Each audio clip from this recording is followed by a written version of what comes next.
Stop constantly looking for a way to satisfy all your critics. Stop blaming yourself for all the wrong things. Stop telling yourself that you owe everything to everyone. Stop convincing yourself that you're not good enough.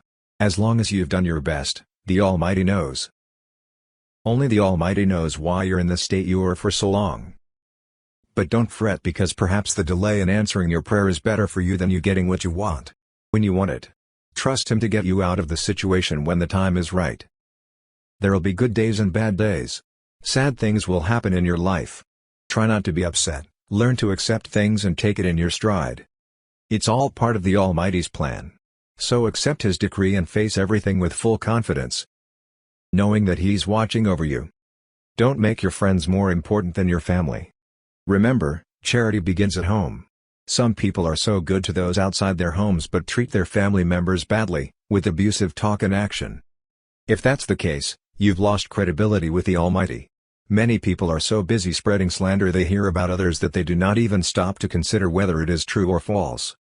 Remember, if you hear something false about someone, defend him, speak up for him. The Almighty will defend you in this world and the next. It's common to look at how others are doing and feel like you're not making much progress, or worse, have remained stagnant. Don't listen to such whisperings from Satan.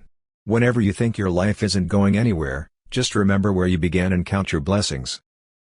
When you feel hopeless, when your world is topsy-turvy, when you can't see the light at the end of the tunnel, when your world seems to be crumbling, crashing down on you, always remember that a sincere prayer can change your entire life.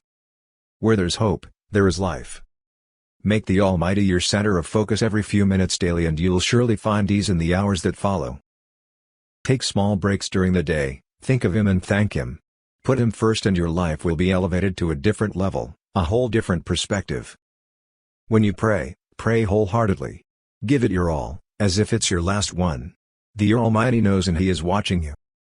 He knows how many distractions are vying for your attention and pulling you away from prayer. So ignore Satan and stand before your Lord with great humility. You are who you are when no one is looking. That's the real you. The you that the Almighty knows, which others may not. Remember, it's easy to be nice and feel good when things are smooth and ideal. The real you shows up when things are crumbling and nothing is going your way.